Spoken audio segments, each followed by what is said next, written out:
Welcome to Journalpalooza, a time where we just go through all the things we need to put in our traveler's notebooks and not think about it. This is Greg here at Stationery Shenanigans, and tonight I want to take some time to go through the different things that have been piling up in my to be journaled about pile. As I come across things in my daily life or in my travels that I know I want to put in my traveler's notebook later, I go ahead and put it into some kind of container or a bag. That way I can sit down and spend a good amount of time doing everything in my journal. One way I achieve this is by doing this Journalpalooza, where I don't think, I just put things in my notebook.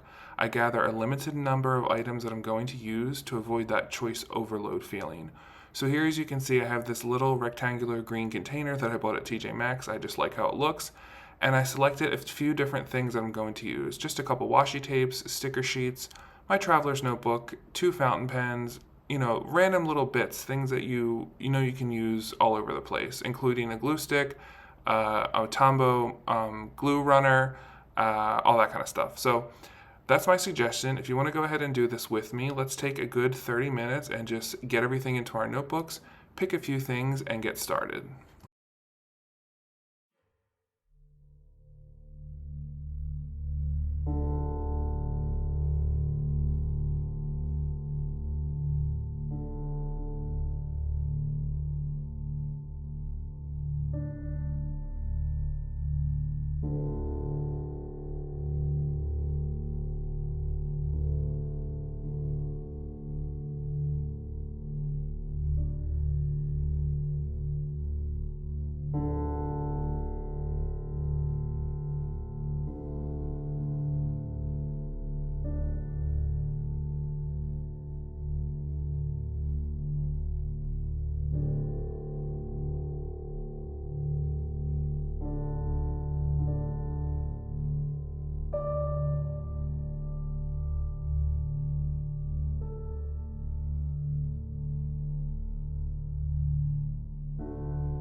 Okay, we did it. My bag is empty. Completely empty. We went through everything in my journal backup. Some of the items were like stickers and things that just ended up on my traveler's notebook containers. Like this one from Hocus Pocus. And I just was saving these. I'm not going to actually put them in my journal. I think I want to put them on my water bottle or something else. So we just put that to the side back into our little trusty container. And I'll just do a quick flip through. You might not be able to hear me because, of course, now the heater turns on. So I just literally started in my horizontal weekly spread and just put things in, jotted some stuff down, used washi tape, glue stick, trip to Dollywood, these like stickers I like. This is a string that is from a belt that I had for years and I had to eventually throw away, and like, I don't know, it's just cool to keep those little things there. I think I had bought a fan in Tokyo and kept the wrapper because I really liked it. Soccer tort is like my favorite thing. Every time I was in Vienna, I used to go and have it. This was from a cell phone packaging case that I just liked. I have had this article cut out for the newspaper for years. I probably meant to send it to my friend, so I just wrote that a little bit and I just decided to put it in my traveler's notebook. We're just putting everything in, right? Cutout of Dolly from Dollywood, the little note I got from the gentleman's stationer, a note from my dad, some stamps that I think Eugenie sent me from Jeannie and the Techo. This was from like a tissue box, and I just liked the bamboo, so I kept it and cut it out. This is from the To and Fro line that recently came out with Traveler's Company, a little bit of the packaging. This is a Chinese restaurant I used to go to in DC a lot with my friend. This is just the top of the German coffee from Lidl. That's really good. It's always my favorites. This one's funny. This is when I was in New Jersey over the summer. We were staying at my mom's best friend's beach house, and my mom had to leave me a note, and I guess she couldn't find paper, so she wrote it on a paper plate. And I just thought that was so funny, so I wanted to save that and memorialize it in my traveler's notebook. These are from a daily calendar that I've been using this year that I love the artwork and the funny sayings, so I put some of those in. I guess I ripped out some old Hobonichi pages. This is probably from 2021. I have a long, complicated history with Hobonichi, as some of you know, and probably I only used it for like the first month that year and got rid of the actual empty notebook when I moved and just tore out the first few pages. So there's a page for that. And then here's when I was in Williamsburg, and I noticed I journaled a lot. So like I said, it was that time of year where you think you're going to start journaling every day and it doesn't happen. Same thing with here. This is the little cutout from my master's degree graduation ceremony. I'm just blocking out the names for privacy reasons. Again, Williamsburg. This is from packaging from a folder or something that I bought. I just like the way it looked and the colors. Fortunes. This is from the Hobonichi drawer pouch, which is what I do use on the daily. So even though I don't love the Hobonichi books, I like their accessories, if that makes sense. This is from a Zojirushi water bottle that I had bought. Chopsticks wrapper. Smithsonian from like a stuffed animal I bought when my niece came to visit. This was my international driver's license when I lived abroad. I always love the Shouts and Murmurs section of the New Yorker, and I used to subscribe to the New Yorker, and I saved this one, so I just wanted to fold it up and put it into my traveler's notebook. And I also love these from Leuchtturm, the notebooks, the little pamphlet that comes in the back of it. I like the photos of it. That's just a random sticker from the, I forget what brand this was, Sticky Club Romance of Tea. Because I liked it because it's like all this is like black and white on one page, if that makes sense. And I cut out, I love the drawing of like the little factory they're made in. I just put some coffee stickers for coffee in a notebook. It's kind of all you need. I found a ticket stub from when I went to Shinjuku Gyoen Park in Tokyo a few years ago. And that's it. So we are fully caught up of everything that was in our list. Thank you for joining me in this Journalpalooza, and I'll see you next time. Take care.